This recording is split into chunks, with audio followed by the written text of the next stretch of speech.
Alpha বকুলে তোমাদের আবারও স্বাগত। আশা করি সবাই ভালো আছো, সুস্থ আছো আর খুব সাবধানে আছো।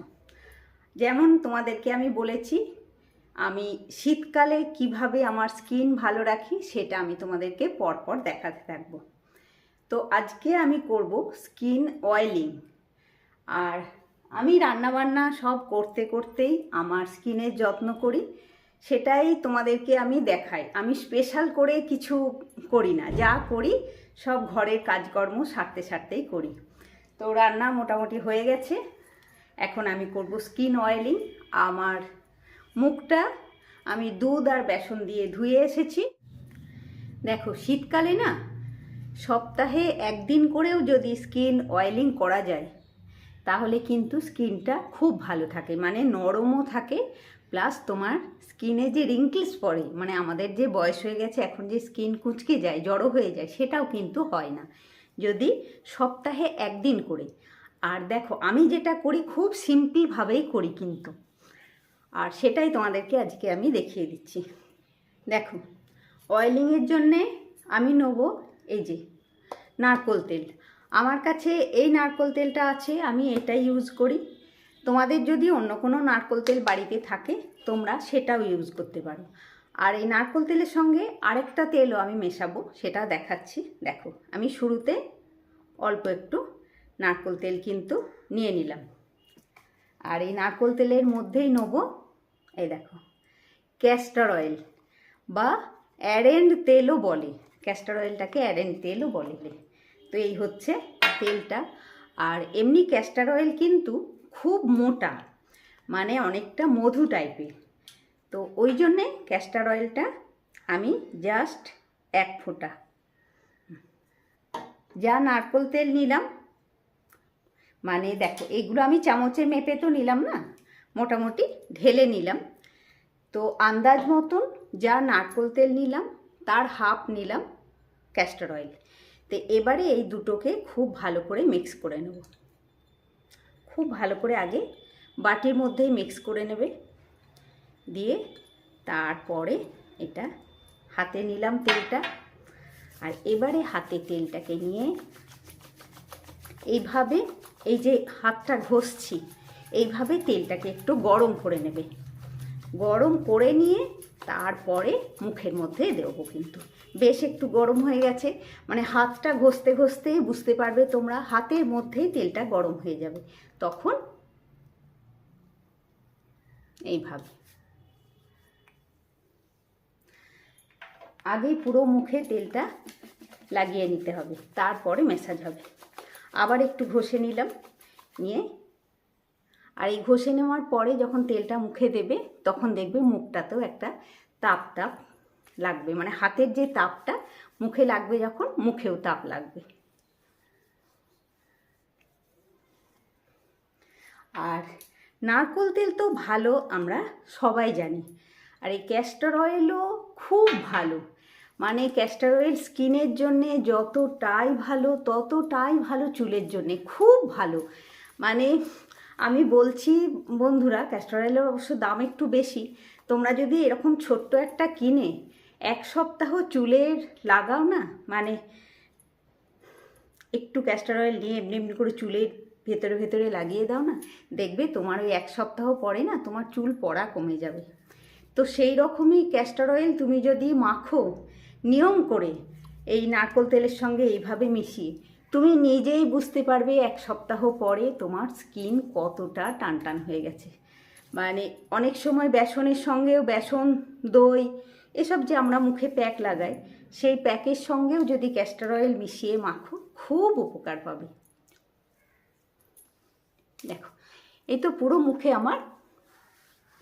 আর অবশ্যই আগেও তোমাদেরকে আমি বলেছি, মুখে যখনই যা করবে সেটা কিন্তু গলাতেও দেবে, কেননা মুখের সঙ্গে সঙ্গে আমাদের গলাটাও সামনেই থাকে। মুখটা পরিষ্কার হলো, গলা কালো হয়ে থাকলো, সেটা কিন্তু ভালো লাগবে না।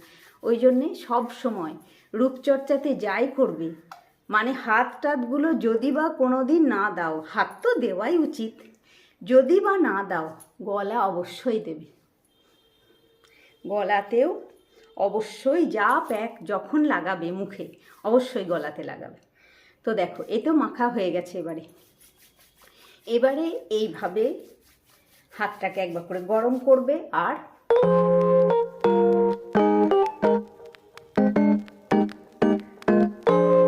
ওপর দিকে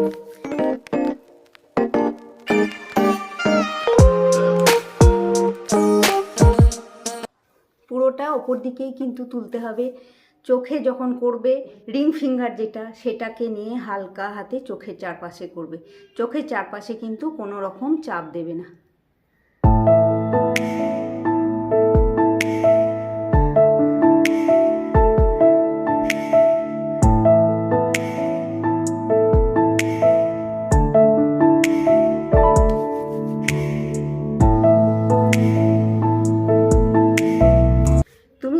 আমি তোমাদেরকে পরপর যেভাবে বলছি শীতকালটা তোমরা সেভাবেই চলো, দেখবে মানে তোমরা আগে তো শীতকাল কাটিয়েছো, এবারে শীতকালটা দেখবে তোমাদের স্কিন কত ভালো থাকে। আর আমি তো সবসময় ঘরোয়া ব্যাপারটাই পছন্দ করি বেশি, মানে বাজার থেকে দাম দিয়ে ক্রিম আমি একদমই কিনি না। একদম হাতটা গরম করে নিয়ে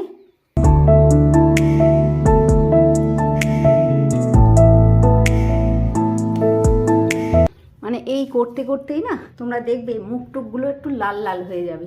মানে এই যে চাপটা পড়ছে প্লাস এই গরমটা একসাথে স্কিনটা একটু লালচে হয়ে যাবে।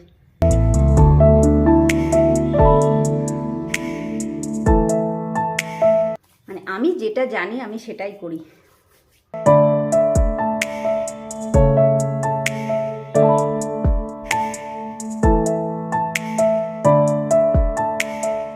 নেক্সট পর্বে হবে যে ক্রিমটা বানাই আমি শীতকালে মুখে মাখার জন্যে, সেটা বানিয়ে তোমাদেরকে দেখাবো। মানে আমার এখনো বানানো আছে, আর আবার একটা নতুন করে বানাবো সেটা তোমাদেরকে দেখাবো কিভাবে আমি বানাই। মুখটা এইভাবে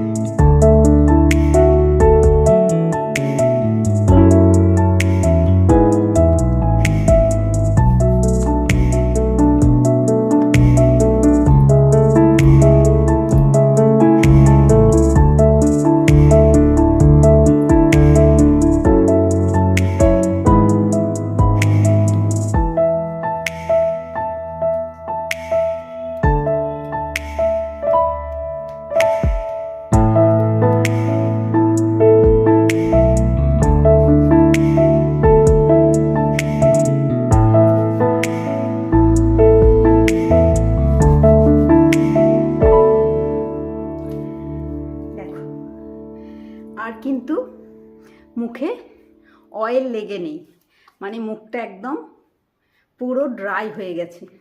মানে এই অবস্থায় তুমি যদি মুখে আর কিছু না মাখো বা ফেস ওয়াশ দিয়ে মুখ ধুচ্ছ না, তাতেও কিন্তু তোমার কোনো প্রবলেম হবে না, একদম সুন্দর থাকবে স্কিনটা। বুঝতেই পারছো কতটা ড্রাই হয়ে গেল। আর এই তেলটা পুরোটা মুখের মধ্যে অ্যাবজর্ব করিয়ে দিতে হবে। ঠিক 10 মিনিট মতন সময় এই স্কিন অয়েলিংয়ের জন্যে করতে হবে। সপ্তাহে 1 দিন কিংবা 2 দিন এই শীতকালে অবশ্যই তোমরা করো স্কিন অয়েলিং। তুমি নিজেই অবাক হয়ে যাবে। এই 2 সপ্তাহ যদি সপ্তাহে 2 দিন করে করো, তারপরে তুমি তোমার স্কিনটা দেখে নিজেই অবাক হয়ে যাবে। আমি বলছি তোমাদেরকে বিশ্বাস করতে হবে না, তোমরা নিজেরা করে দেখো। চলো ছোট্ট করে আজকে হয়ে গেল, তাহলে আজকের মতন টাটা। নেক্সট ব্লগে তোমার সাথে আবার দেখা হচ্ছে। আর আজকে ব্লগ যদি ভালো লাগে অবশ্যই লাইক করবে, কমেন্ট করে বলবে। তোমাদের একটা লাইক একটা কমেন্টই তো আমাকে এগিয়ে যেতে সাহায্য করে বলো। আর নতুন বন্ধু হলে অবশ্যই সাবস্ক্রাইব করে পাশে থাকবে। তাহলে বন্ধুরা সবাইকে অনেক অনেক ভালোবাসা দিয়ে আজকের মতন টাটা বন্ধুরা। নেক্সট ব্লগে আবার দেখা হচ্ছে।